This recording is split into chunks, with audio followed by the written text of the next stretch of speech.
Welcome back to Minus 16, a podcast where we talk tech and the business of YouTube. And boy, have we got a lot to talk about this time around. Might be a vent rather than Kind a of conversation. busy. Yeah, I know there's a chat group that we're part of, and I haven't been getting involved with, but I've been seeing it spark off each day. So we'll get on to that a little bit later on. How you keep, my friend? Yeah, busy. I mean, I wish I could just say just doing YouTube and content creation and being busy with that. But as you know, and you're probably the same, my 9 to 5 is keeping me very, very busy right now. I had this job land for my other job that landed at 7 o'clock last night. They wanted it in Buckingham, in SW1 or 11 today. And sending a job in on a Friday afternoon to Central is the most stressful thing. It's just been delivered because I thought I was going to have all these messages piling up while I kept saying, I will not be available from around about 5:30. I cannot be available. Yeah, it's horrible. I feel like I've aged 10 years today, which I can't afford to my age. Yeah. Because that puts me in retirement age. Tell me about it, mate. Tell me about it. That's why I wear a cap. It's one of those things until YouTube pays us, and we'll talk about payment later. We will. It's what we've got to do, right? So let's get into talking about Apple, something that's obviously clearly close to both of our hearts, and iPads. We might as well start off with closer to yours. But... Well, you say that, yes. When we were last recording, I told you that I was getting hammered with the clickbait. That video did very well for me, almost 30,000 views. Awesome. The day I published it, of course, we found out, I titled it, if you remember, confirmed, Apple event confirmed. Event, yeah. Jeez. I can see why now. People are like, what the hell? Where is the event? But then when you watch the video, as you did, and you kind of said that, you know, there's actually stories in there. Yes, I did go a bit punchy, but for a reason. We all got to do it, right? Confirmed is not happening. Yeah. So I've since retitled it about what we can expect in Mad March kind of thing. So I thought once the furore had died down, it's done its bit. But anyway, one of the main drivers was the iPad, which we are still promised. Now, you've made a video about that as well. Yeah. We're all expecting it. And in fact, I'm halfway through writing a piece that I'm going to finish off when we stop recording about what makes Apple decide whether to have an in-person or a live event or not. I've just been looking back. And if you look at some of the events that they had, I went back to 2022. I don't know if I can pull it up while we're talking, actually, and how little they actually had. Right, so in 2022 we had spring 22. Yeah, so it was the peak performance. Okay, yeah. We had a new colour, the green for iPhone 13, Alpine green. We had an iPad Air, got the M1 chip, and then the main thing was we got the Mac Studio and the Studio Display. But that was it. Now, if you compare that to what we've been promised this year, which is okay, the MacBook Airs, which we have had, but we're promised an iPad Air with M2. We're promised an OLED 13-inch iPad Pro with M3. We're promised a Magic Keyboard, a new Apple Pencil, and a new Mac Mini. Surely that's enough for an event, unless we're not getting it all, or unless the kicker, you don't need to read the story now, maybe there is an event coming. How about that? Yeah, I think there might be. I think they're probably thinking this is a big enough update. I mean, this is just my maybe wishful thinking, right? But I'm thinking maybe the iPad upgrade is actually worth talking about now, and it's so big that they want to make a big thing of it. I don't know. I haven't really looked into it, but because I don't know if it's the same as the iPhone. You know, they've got this.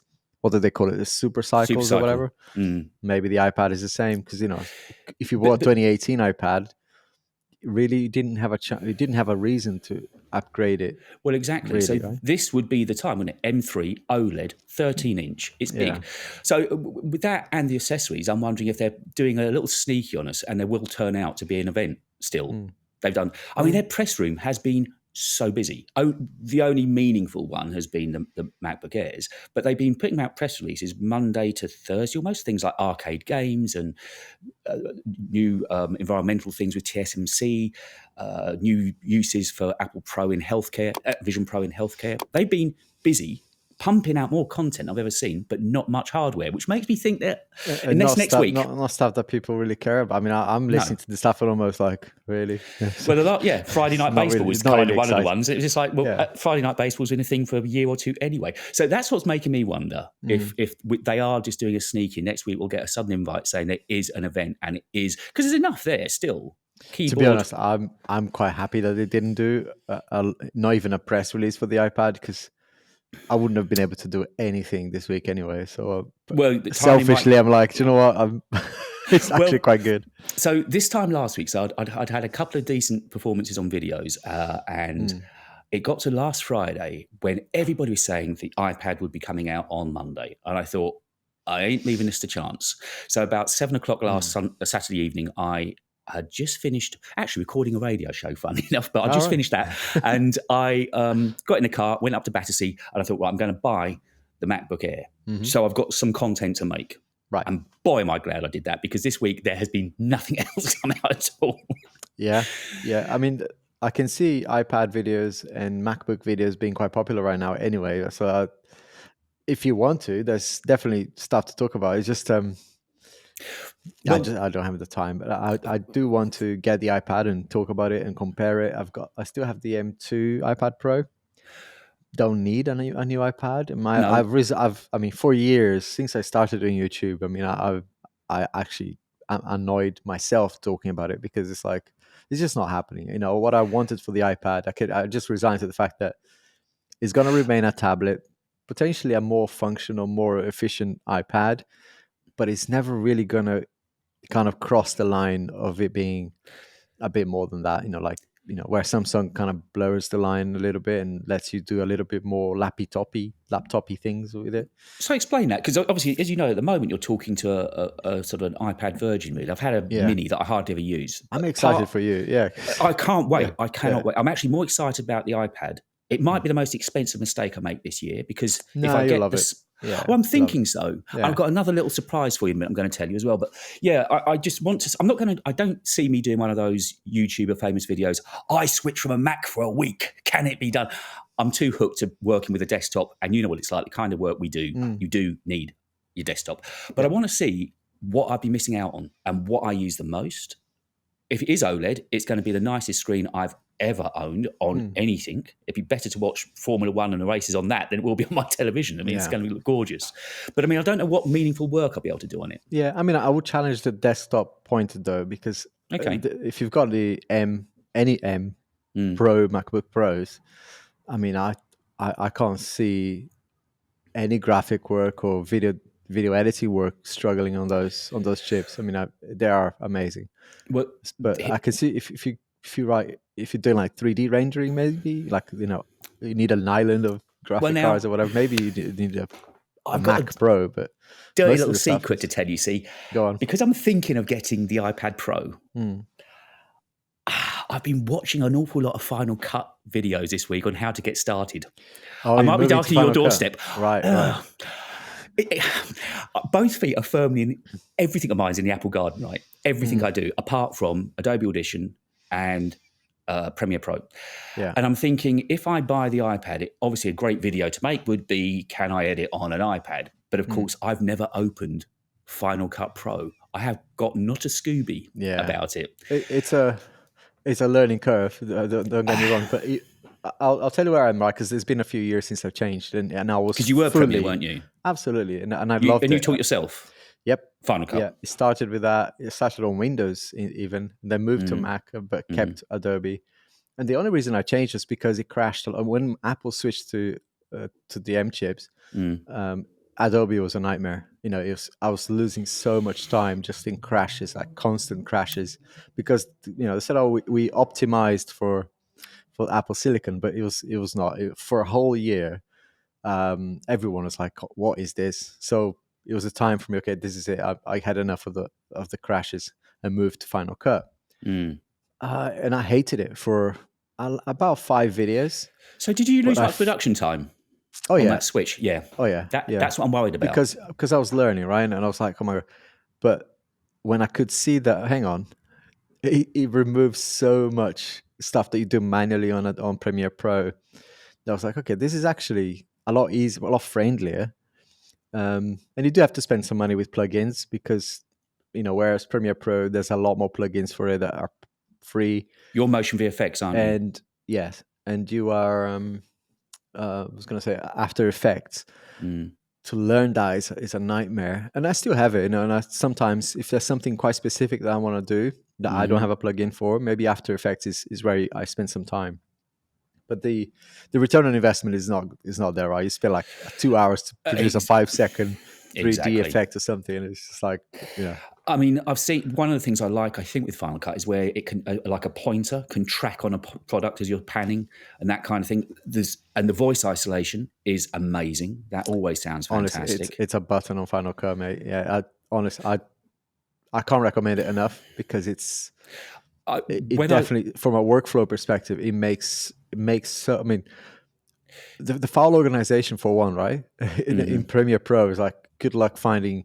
If you keep saving your files and whatever, there's so many versions that get stored all over the place. With Final Cut, it's a lot easier. It's literally, a couple files, and you choose where the files go.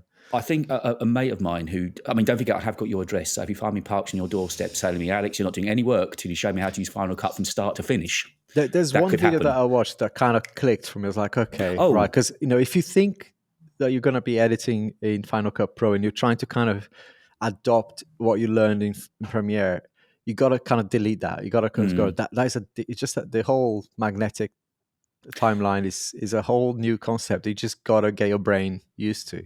Yeah. But there's one video that I think the guy's called Tyler Stallman. Tyler Stallman. Yeah. I love him. I've watched it. There's one video that he did years ago, and that's the only video I watched that made, okay, right. That's because if you start in the editing program, you already started wrong. Start on the organization of your footage and how the libraries structured and all this business. Yeah. Because once you've done that, it's like, okay, now I've got a system. Final Cut is then a lot easier to manipulate. And the thing, I've got no reason to have to. Last Thursday was kind of a quiz list. I've got this brilliant setup here. I think I told you last week that I finally got it nailed, that I can just sit down and do shorts, long form, podcast without moving a thing. Studio monitor in place. It's fantastic. Yeah. And last Thursday, I turned out 4 videos, 3 shorts, a newsletter.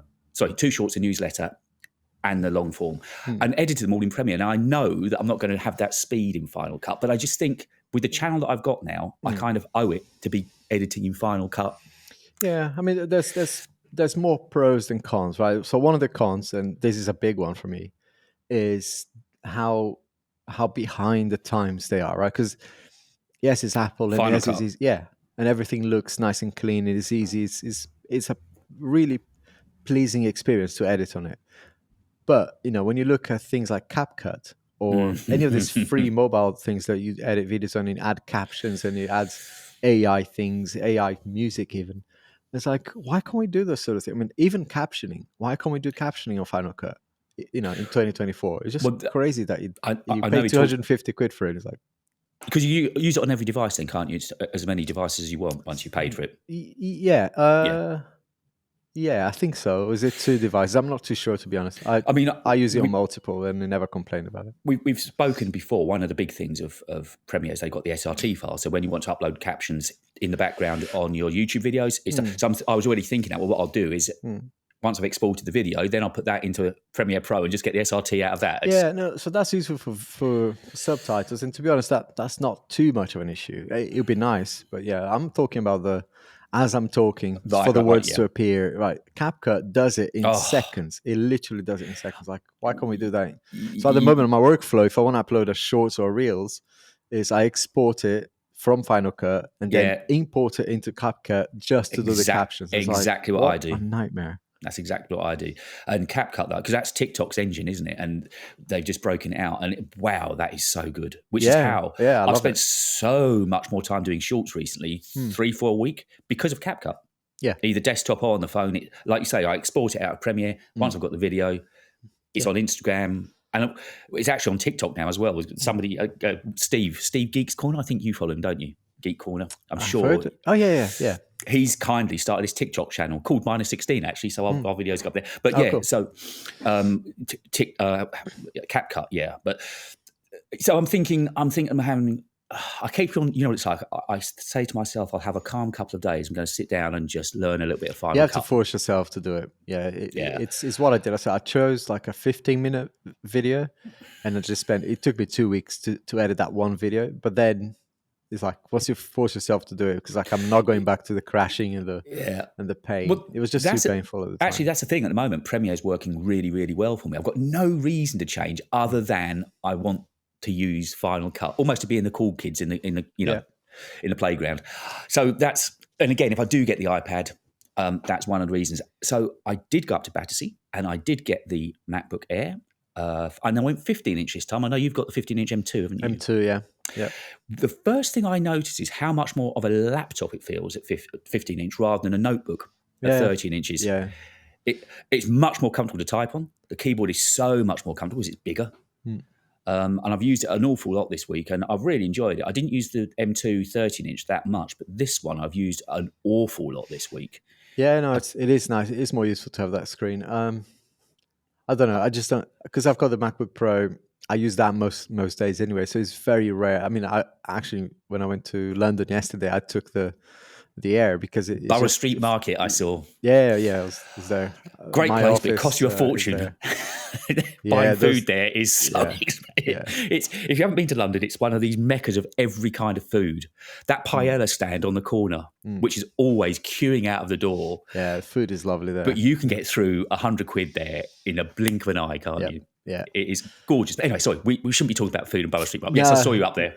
Yeah, that's where my office is when I go there. So I'm there again next week and the week after. Yeah, it's just, God, I don't like going there, but because it's a nice location, at least it's a nice sort of. From where you are, that's a decent train journey as well, isn't it?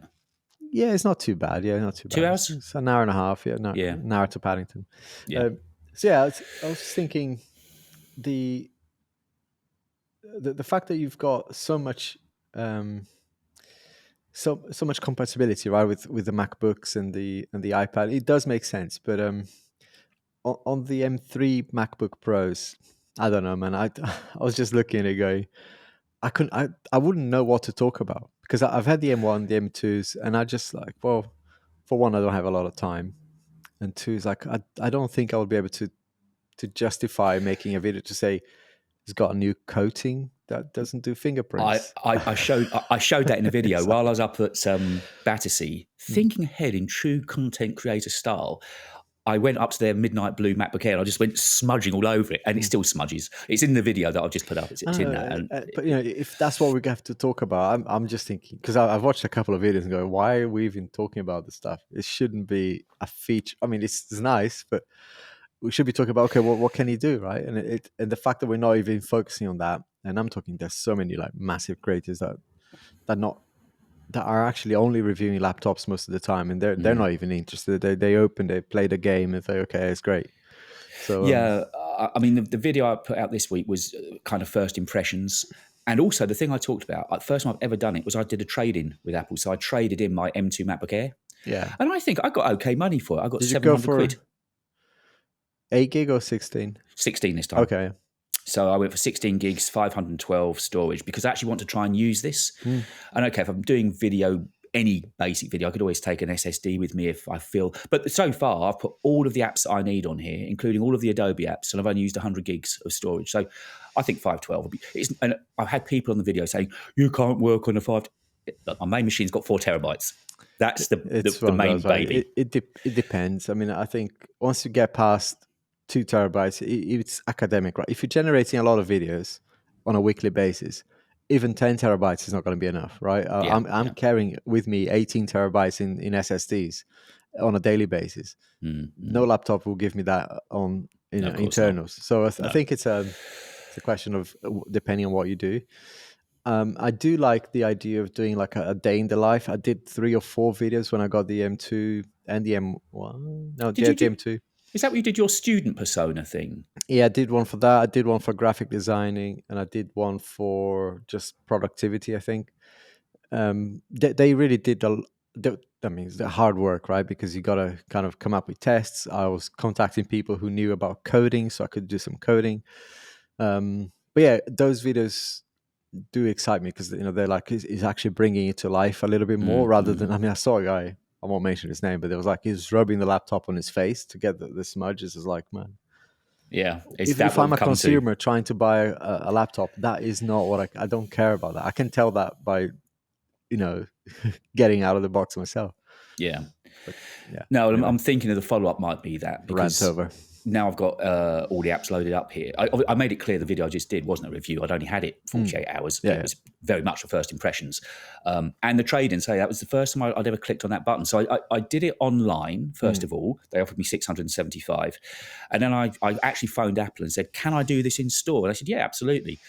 So I went up to Battersea and they were really great. They did exactly the same test as me, just put in my serial number, exactly the same money, 675. We flattened the machine down there. And the great thing is doing it in store rather than online is the money's taken off immediately. There's no wait for Apple to receive it and check it's in good condition. Oh, okay, that's good. I didn't know they could do that. Right. So, and yeah, I could have got a little bit more on eBay, but by the time you fart around waiting for the buyer, then you pay for shipping. I just thought 675. So it reduced the cost of my new MacBook Air to almost a flat £1,000. So far, I've been really, really happy with it. It works. The MacBook Pro is still the workhorse, but using that to one side. The only thing is the Bluetooth on the universal control, that's kept on tripping out this week on that, just for no reason at all. I can't use universal control. Yeah, I don't know why. Yeah, I live by that. I love universal control, but and that's the thing with the ecosystem, right? That there's so much that people talk about how great it is, but on a daily basis, something fails for me. It's like, and I'm not bitching about Apple, right? It's just it happens on every brand. It's not. I mean, Samsung stuff sometimes fails as well, but I'm trying to just sometimes do the handoff, music, like just start the thing, and I'm listening to music in the car. Sometimes come in, and I just want to place it on top of the HomePod Mini, for it to start, and it doesn't, sits on top of it, going, nothing's happening. It's like sometimes I hear the feedback, like the haptics, but the music doesn't start playing. It's like, what is going on? So it's like, yeah, the same with AirDrop. Don't get me started on AirDrop. I love it when it works, but again, on a daily basis, that I found pretty reliable. The handoff you just mentioned, I have had that, and I had an issue a couple of weeks back where I nearly. I'm in this first world problem where I've got an iPhone 14 Pro with a terabyte of storage that I just use in the kitchen to play music on the HomePod. I mean, that is a ridiculous admission to make, but equally, I had it playing in the kitchen. I thought, well, I want it on the HomePods in the living room. Would it transfer? Would it? Nah, no matter what. I thought, right, you're with this HomePod now. I'm telling you to play on this HomePod. I've turned you off. Yeah. But on the whole, it does work very well. I've never had a problem with AirDrop. That has been 100% reliable. Handoff, yeah, it is. I mean, sometimes it just goes on for days and you don't even notice that. It's just, it's just almost like it works. But when it fails, it's like, oh my God. And then turning off Bluetooth and back on seems to fix it. So it's like, it's not even the fact that. Yeah, that's exactly what I do. Yeah, and the other evening, I did get locked out of my car using the Apple Car Key. They're called keyless. Yeah. It just would not let me in for no reason. So I had to walk home. Luckily, I was within a mile of home, but it was like, oh, geez, really? So that's what happens with us tech people. We trust it and defend it to the earth to everybody else, but we know sometimes it really does kick us in the balls. Yes, it does it. But so I've decided Apple Battersea is my home store. That's where I'm going to buy my gear now, and they've opened me up a business account, so I'm going to get some discount off of accessories and things like that. So if the iPad does land, what size iPad do you have? Storage. So I went for the 12.9 when I got the M1 iPad Pro, and I did enjoy that. I mean, that was, and I think I was a bit like you, because that one was a 1 terabyte. So you've got the 16 gigs of RAM, yeah? Yeah. Well, yeah. Because a lot of people online are saying, go for that, make sure you get the 16 gigs. Do you think? No. In my video, I explained why. I mean, there's so many, there's so little apps that can use that amount of memory. I know Apple just recently, I think it may have been iPadOS 17, allowed developers to say, I request more memory. But even then, right, so one of the apps that I tested, which is quite memory hungry, called Nomad Sculpt, I think, or Sculpt 3D, and Nomad 3D as well. They all, I mean, when I was working on them and loading these really complex designs that people say, if you want to do, test it, download these designs and play with it. So I was, kind of downloading. I use the memory. It shows how much memory it's using. It's like 400 meg, maybe 500 meg. So it's like, because you can't really multitask, right? So maybe you can have like a split screen and you have another app. That's a gig, right? Max that you're going to be using. Now, if you're using something like Procreate and you're loading layers and layers of 4K or even 8K of the canvases, that can, that has a limitation. The memory will limit you to do, but still, I was talking to, I interviewed an artist, Brad Coble. He's got like millions of subscribers, and all he does is tablet drawings. Mm-hmm. And he said, yeah, the limitation is there on memory, but you're gonna be needing to be like, blowing these things out massively, and that's just not how most And creators would use it. the odd times you've used Final Cut on there, that hasn't pushed it. That's been okay. Yeah, I mean, there were other limitations with the Final Cut for me because it was just like too basic. Mm-hmm. The things that I thought I could, there is one thing that I think might work for me, which is to make the video unique to you. Right, one thing that no one else can do is write on top of the video with your handwriting and your expressions. That would be cool. Mm-hmm.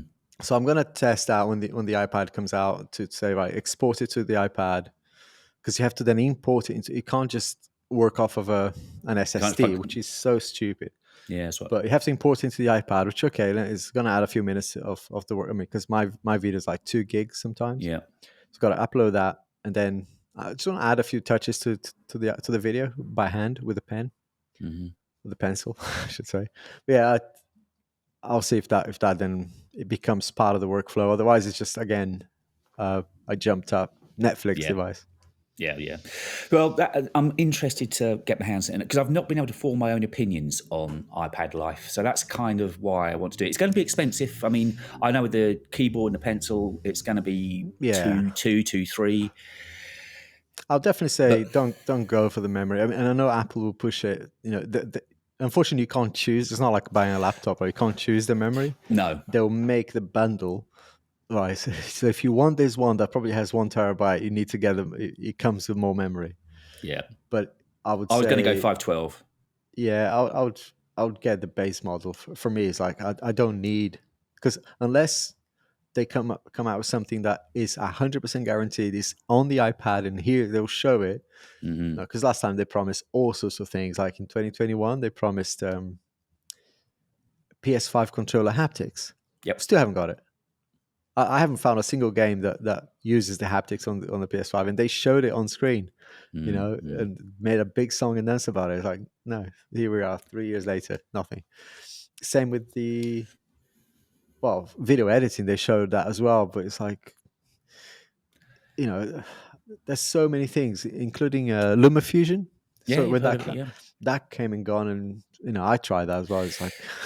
So there's still nothing really pushes it and drives it. That's the whole thing, isn't it? So you don't need that terabyte. Sorry, you don't need the. There will be the odd gigs. Use case, right? It's like a musician, for example, loading lots of tracks on Logic Pro. Perhaps that will have limitations on memory. So yeah, and those very. I asked my audience, right? So out of everyone, how many of you who's got an iPad Pro use it for Pro apps? Like 60% say I just like the Pro. I don't use Pro apps. Yeah.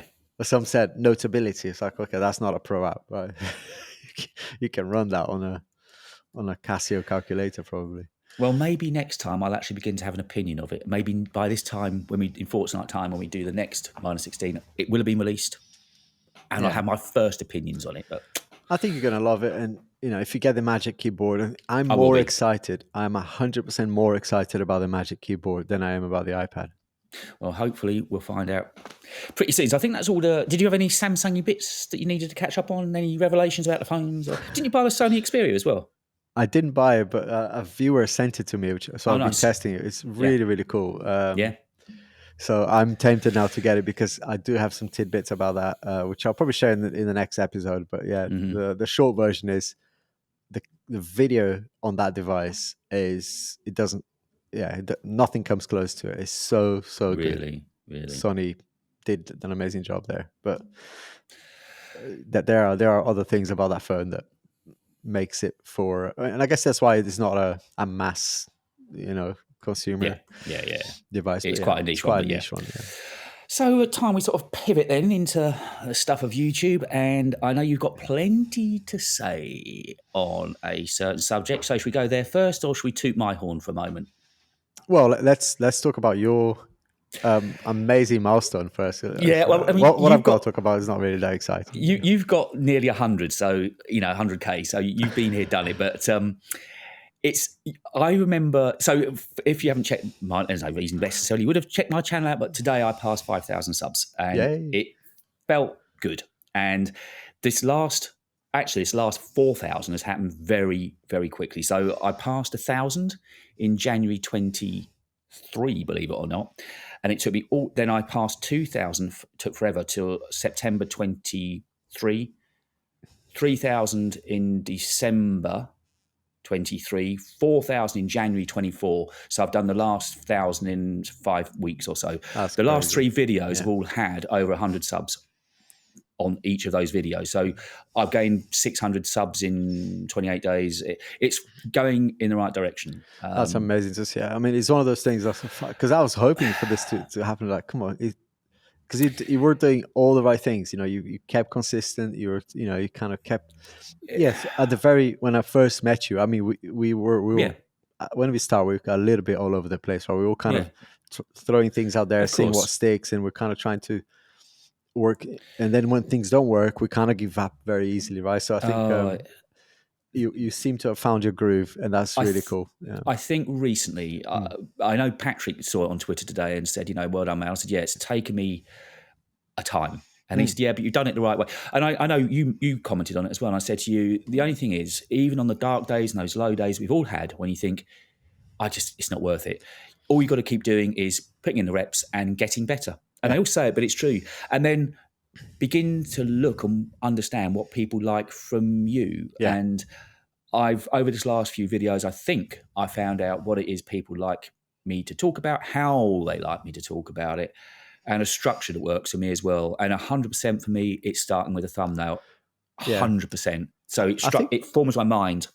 Yeah. And I think there's probably a different optic to it as well, right? 'Cause I think the way you said it there makes you think that you were doing it wrong before. I don't think, I think it's more like your audience was always there.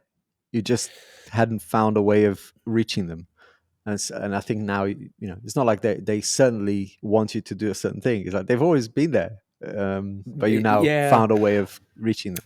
Yeah, I mean, you'll know what it's like as well, because this has been a very brief little purple spell that I've had, where the last 3 videos have all performed fairly well, 30,000, 10 odd thousand, and this video so far is going towards 3 in the first 20 hours.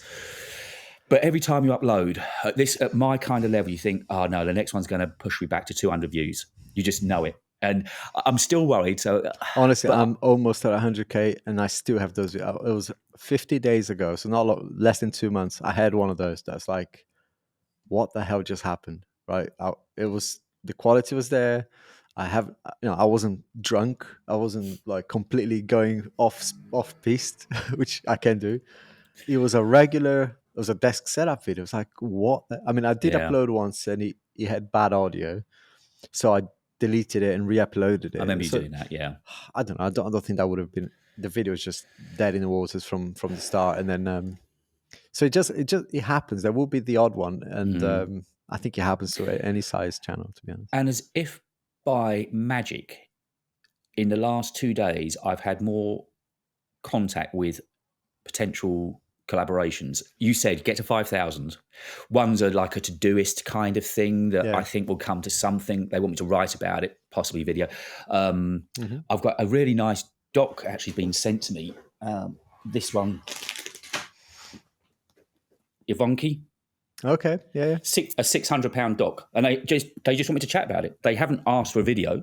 And I looked at it online. I thought, 600 quid, if you want to send me that doc, I'll have that every day of the week. So they've reached out, and there's somebody else yesterday was one of these clean your inbox kind of. So, but it's just what the point I was making was none of those have happened yet, but suddenly get to 5,000 and it begins to be more serious. Yeah, and I would say it's very tempting to start saying yes to all of this stuff, right? Because it's been so dry and people never contact.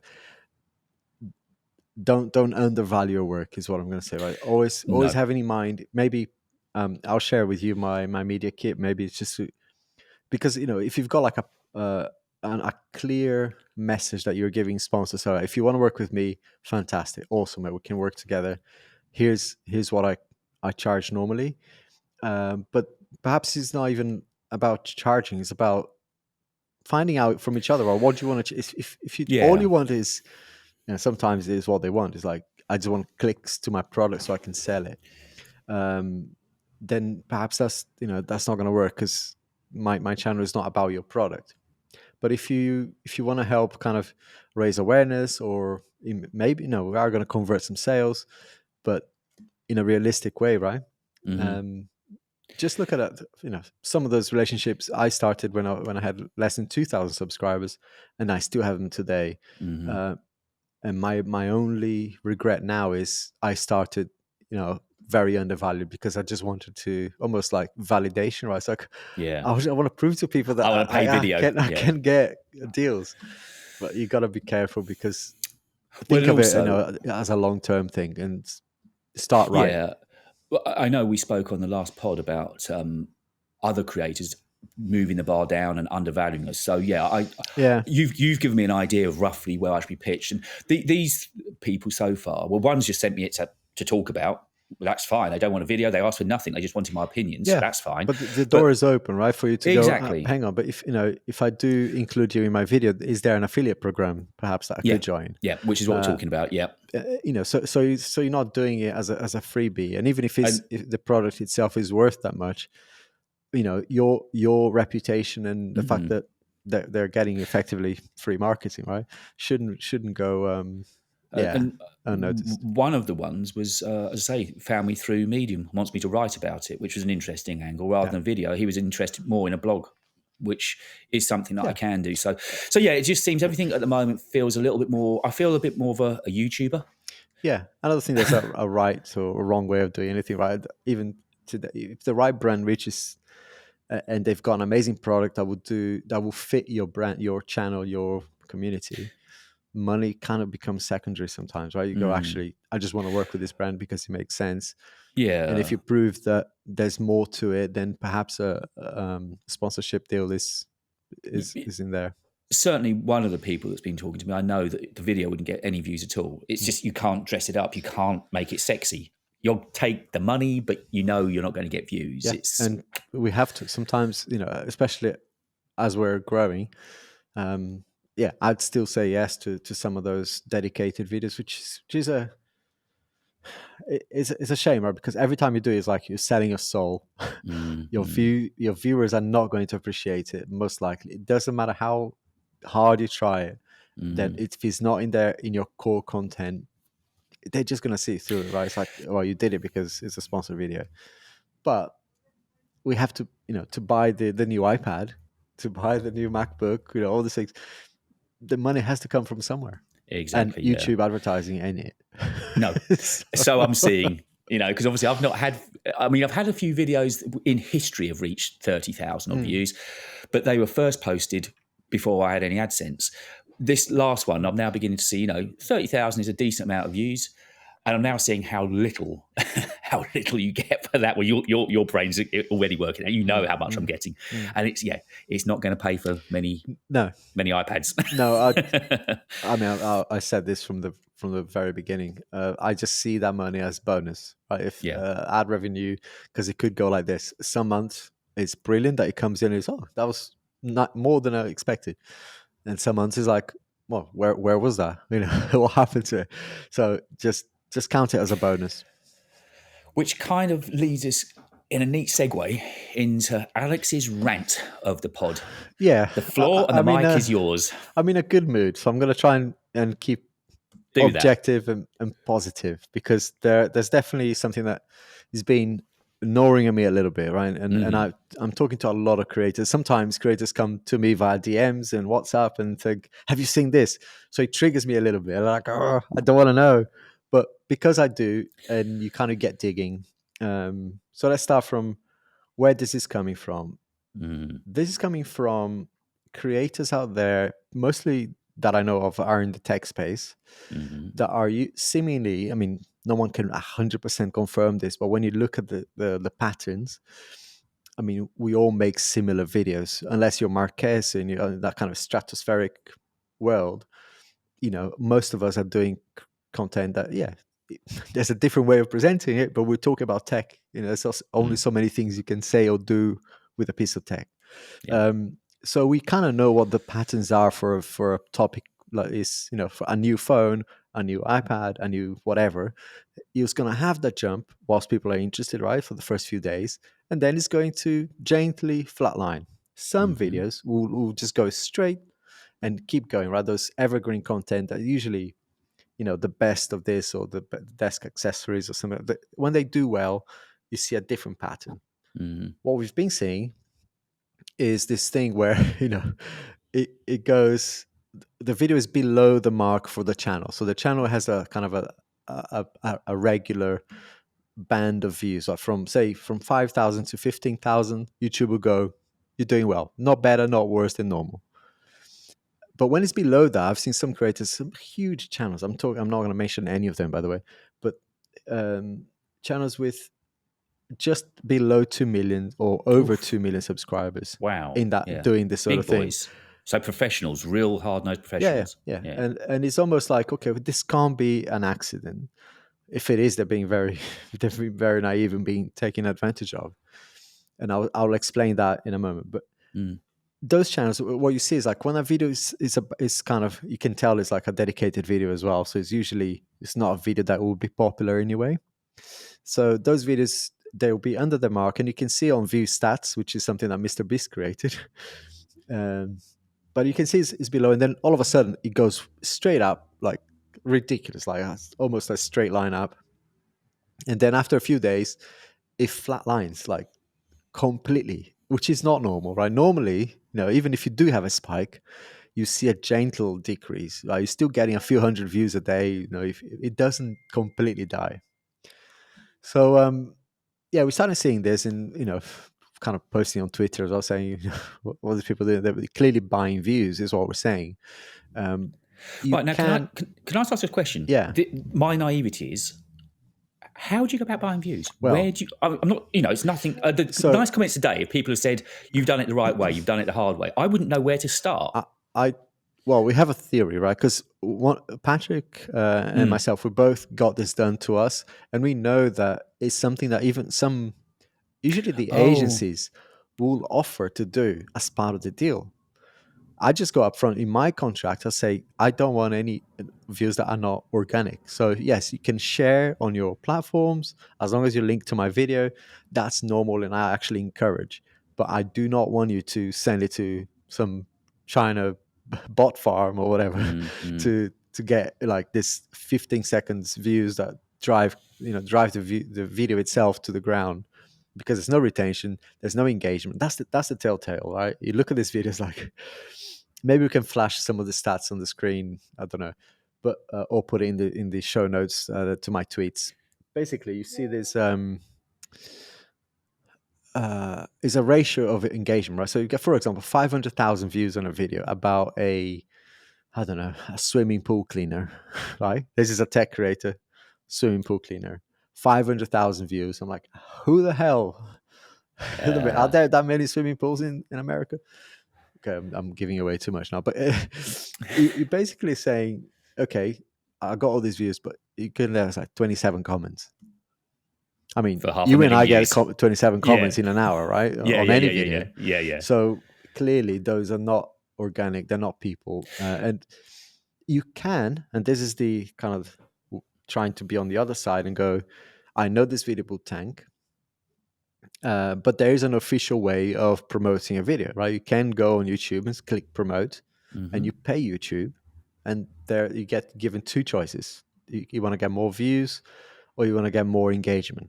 And yeah, you can do that, and that's not illegal, right? YouTube will sell you that thing.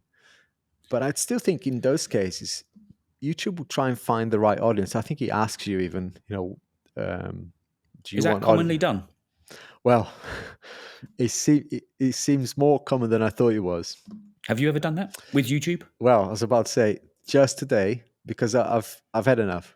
And some of us in the tech you just give me the title for this podcast. I'm not going to say who it was or what the results were, but I can say for myself that today I spent £100 on a video that video that I mentioned that was tanking, and I want to see what happens. So in a couple of weeks, so it's £100. So it gives how long me. Does that run for then? How do they spend you your can £100? You can tell how long, and depends how much you want to spend, I guess. But yeah, you say what your budget is and for how long you want. So it could be like a few days. In my case, I just said, just run it to, I think it takes me to almost the end of the month, £100. It doesn't even take me to the last day, but it will be something that I want to prove, and I want engagement rather than views. So I want to see, because and this is where I'm starting to get pissed off now, because it's like, is YouTube becoming pay to play? Is that the format now? Are we all expected? If I want to get impressions, like proper impressions, if I want my videos to be shown to the right people, do I have to promote my Pay for videos it, now? yeah. Is that what I need to do? Because I don't know if you noticed in your channel, but I definitely noticed, especially in the last year, that is a lot harder to get bangers. I've Well, I made haven't. videos that should have in 2022. I can almost like guarantee would have been 100, 150, 200K views.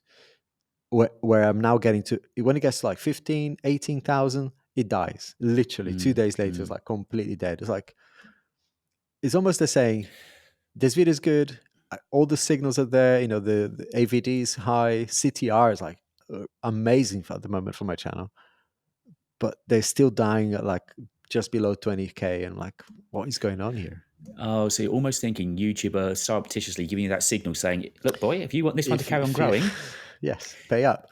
pay Which back your AdSense money to us. And and I said, look, and if that is the model, and if that is what all of us have to do, so be it, right? And I think we then have a choice to, in our conversations with brands and how we tailor the content to cater for that. So actually, yes, I'm going to generate this amount of organic views, but to really like get more impressions and get your product in front of more people, which is so ridiculous. I mean, I can't believe I'm even saying this, but yeah, that seems to be what some people are doing now. There's a different thing, which is my suspicion that some people are doing as well, and I was kind of trying to almost calling people out, because I think it's a bit, I don't know, it's disgraceful really to see. It's like people are saying, well, I just want to grow quickly, doesn't matter how, right? So they'll tell an agency, just fix it for me, and they'll go out and they'll use those tactics of getting bots and people to, I don't know how, I don't actually know physically or the mechanics of buying views or buying subs, but I know it happened because I had to delete a video on my channel maybe 3 years I ago. remember you speaking of this one. It was a sponsor. The video tanked, and I told them it would tank. So this video has nothing to do with my audience, but we need the money. So I said, yes, I'll do a dedicated video. And I tried. It was a productivity tool, and yeah, it tanked. 10 days later, you got this massive spike and a flat line. It's like, okay, what have you done? Nothing. Silence. So I deleted the video. I put the video in private first. And then when I spoke to other creators who said actually the same brand, With the same same brand. thing, same graph, I was like, okay, they're obviously buying views. So I deleted the video and told them I'm never. I think I even said it publicly on Twitter. It's like, don't work with these people because this is what they've done. So Yeah. yeah, so I think that's still happening, and it's rampant, right? Because when you look at view stat, if you see a video on YouTube, they think, wow, that video did really well, and you look at the comments, and it's like, Next to none. it's 100 comments on a million views. It's like, that's something not right. And then when you look into view stats, you can see the telltales. Like, no one's watching the video, very low engagement, and just this ridiculous death afterwards. So it's more like you put the 50p into the machine, and then when it runs out, it's like it completely runs out. And the benefit of the people or the agencies doing that or the creators are doing that is what? To sell it to brands? To say, look, I've got this That is 500,000 the views. only thing I mean, especially So at I that can ask level. for bigger bucks Yeah. from you for you to pay me because I'm going to get 500,000 views. I wouldn't be saying anything if it didn't impact me. Ultimately, it's impacting all of us, right? Because a brand will look, I mean, and this is where I'm actually, as part of my responses to a brand now, is I'm educating, and a lot of us should be doing this as well, to actually, because here's something that happens almost on a weekly basis, right? And you start, as you grow, you start hearing this a lot. People come to you and say, I know your rate is hypothetically $2,000, right? For a slot. Can we pay you 300? Right? And go, no, we can maybe do 1750, but not like, what is that? 3. Why is that? Well, we can only offer you maybe 400 because you've got your views are volatile. That's the word they use, right? Most of the brands, volatile views. It's like, yes, they are volatile because we're organically getting them. Yeah, we're dealing with So actual people, actual views. real people are volatile, right? They're not going to watch every single video of yours. And depending on what you're talking about, the topic is just going to be off for the week. And if you are doing a dedicated video about something that is completely not in their interest, unless it's something that is just launched, then you are yourself as a brand, making a lot of noise online and generating SEO, driving search to YouTube. Unless that's true, that video will tank. So if you're looking for brand awareness, then that's different. But if you're looking for views, that's not the way to do it. And so my response to them is, if you want this sort of views, and that's probably where you're coming with the comparisons between my channel and what you're used to seeing, is because, and I've seen brands that contacted me after sponsoring one of those videos that you can clearly see it was like fake views. It's like, because look at this graph, and I show them to them. So this is what you've done, right? You bought a slot in that channel thinking that you would get exposure, but look at how many comments in that video and how many likes even, right? Those are bots. They're not real people. And of course, in the climate that we live in now, the risk of that backfiring, you getting an invalid traffic pass on your channel, is ever increased, isn't it? But if we don't know what those strikes are for, but it's certainly, if YouTube got wind of that, and they here's would put invalid traffic in. Here's the reality, right? Which is why I'm kind of, whatever. People say, don't hate the player, hate the game, right? Some people are doing exactly that. And I can see why. I mean, if you've been doing YouTube for 15, 20 years, which is at least one of the cases I've seen, okay, this guy is one of the OGs. It's like, you want to go out on a bang, right? You're gonna make as much money as possible. And there's something in there that is a mechanism for that. And brands are lapping it up. So I don't blame the creator for doing. They found a business model. That's basically what they did. And I don't know. For me, I'd much rather, because I'm not here for the short term. I want to build a community, which I think I'm doing, and I want those viewers. And I want, when I get to 100K, I want to know. I want to rest my head on the pillow and go, I fucking done it, right? And I did it in the proper way.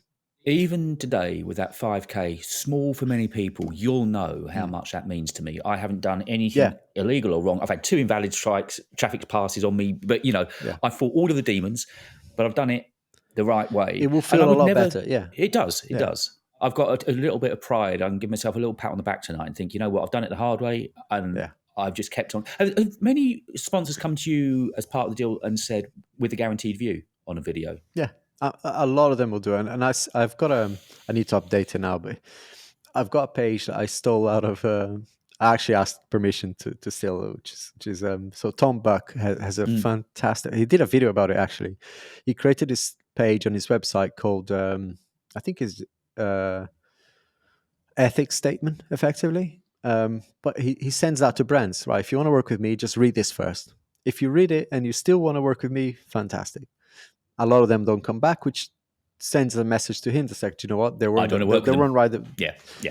I'm a little bit more relaxed, right? Because I'm a little bit more flexible in terms of, I will accept sponsorship deals. I'm unfortunately, I have to fund this thing. But it's not too dissimilar, right? So I will say, for example, CPM deals are not something that I'm interested in, and I'll say no to 99% of those. It'll be very rare, unless there's something in the deal that I can help. Say, for example, okay, let's work on, I'll get 100,000 views. I'll promise 100,000 views. If I don't get 100,000 views, just hypothetically, the way to, I still want to make sure that there's no risk for me, right? So you can say, yes, I'll get 100K, but if I don't get 100,000 views over 2-3 videos, say, then I'll just do another video for you, for free. But you structure the deal so that the third or fourth video, whatever it is, that last video that you do to make good, the total amount that you get for those videos is not less than you would get for 4 separate deals anyway. So I think if you do it in that way and it works for the brand, because the brand will say, we're getting an extra video, and we could get, those 100,000 views, which potentially will generate conversions. So I think there's as long as there's skin in the game on both parts. It's like any business deal, right? You run your business outside of YouTube. It's like you wouldn't go to a client and say, "I'll do it for free." You might say, we'll kind of, if you buy 2 or 3, I'll give you a discount, right? It's back scratching, yeah. Yeah, it's the muddy waters that I'm going to begin to tread, isn't it? Yeah, but if you, my recommendation is something I didn't do, and if I was starting today, what I would tell myself 3 years ago, 4 years ago, is like, have a clear idea of your value, right? So even though, forget the subs, forget everything, just have a clear idea. How much do I want to? How much is my time worth? And if you were charging it, and that was what I started to do now, is like if I was taking a day off of my normal business to do YouTube, my day rate in my other business, is what I charge my current. Yeah. So it's it doesn't always work one to one. Like some people will do different things and earn differently. But I think if I see my time no different to my time with outside of YouTube. So I charge equally now. And there's some you've got to leave some space for negotiation, and of course, I got it's not hard and fast, but there's a bar, isn't there? Yeah. And one of the first rules in business that my dad taught me was that everything's got a cost associated to it. Time is one of the biggest ones. You've got to put a cost to that because that's what people are paying for. Yeah, and there'll be investments that you make sometimes that you can see. For example, I'll mention the brand, right? Because the brand is well known, but it's one of the brands that I worked with. Started with that intention. So Insta360, they do webcams and stuff and action cameras. Yeah, we started, because I like the brand, and to say, well, I want to get to a point where, hopefully, I'm not there yet, but hopefully they'll see that there's enough value in what I create for them that maybe they'll put me in an embargo list at some point, right? Garming is the other one that I've done 3, 4, maybe 5 videos that did really well, over 100,000, all of them. And I've been emailing them and nothing. And then recently they said, okay, we'll send you some older watches, not the brand new ones, but they'll send you some loaners. And you start building that relationship. So hopefully eventually, so you can see as a strategy, right? You can use some of those brands that you really want to work with. And for those ones, you go, actually, for you, I want to build something. And I did that with even smaller, like accessories brands. Started really not, they wouldn't respond to me. So one of the things I like to do is like make enough noise that they can't ignore you. And sometimes I just use the ghost emoji, and that works as well. But with some brands, it's like, I'm just producing good content for you. Can we please work together, like, properly? Because as you can see, I've proven that I can do it. So you got the track record. Sometimes you have to buy the gear, and like for Apple stuff and Samsung stuff, you have to buy the gear. I hope that one day someone will watch the video and sponsor you. I did have a press contact at Apple that I just dropped an email. I spoke with her last about a year ago. She found, again, via writing, and we had a chat about that. And I just said, look, I'm doing this, doing that, I'm buying this. I know your offices are above Battersea. Could I possibly come and meet? I haven't heard back, but I just thought you just got to knock on a few doors.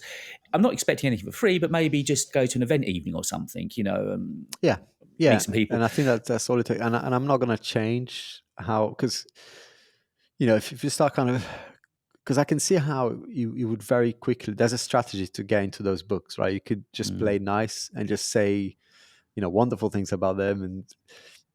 But I've also seen the opposite, right? Some people like who are quite vocal about issues, and that's, I think in my case, just I'm too honest, when it comes to Apple, and they don't want that. There was a few creators when I started watching a lot of tech YouTube 3 or 4 years ago. I was sort of started sub, and then as my tastes have got a little bit more refined and also a little bit more, I've raised the bar a bit. There was some that were so clearly just sucking ass and just saying everything good about Apple the whole time. I just, no, that doesn't interest me. And where I'll take my hat off to say Marquez is, he will love some Apple devices, but other things he'll just say, nah. He got to a point where he doesn't care right anymore. But, he's big enough. But no, the other ones, and then there's the ones I'm talking about were big as well, very well known.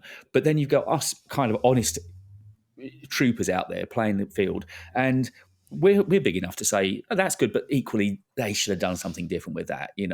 I mentioned on the video this week, really still selling 256 gigs storage, really? And it doesn't take a lot to say that. It's really hard. I mean, my last iPad video, I was really trying really hard not to shit on it. I've done it for years. And like I said, I've had enough of hearing myself do it, because it's just, no one likes like negativity, right? But no. So I think as a consumer, is different to negative. As a consumer, I felt like cheat. And when I bought the 16 gig RAM iPad, the M1 iPad Pro, and spent, I think it was like, was it $2,500 or something? It must have been. Yeah. Stupid amount of money, right? And I was like, where's all this thing that? I mean, to be fair, they didn't quite promise. Like, they didn't put pen on paper said we are going to do this pro apps and whatever. So yeah, it was my fault for falling for it. But there was technically nothing available in the market, and there hasn't been until maybe a year ago. So for a long time, there was nothing that could use that memory. So it's like it was. You got to mention it, yeah. But I've had enough of that. It's like now it's just like I recommend.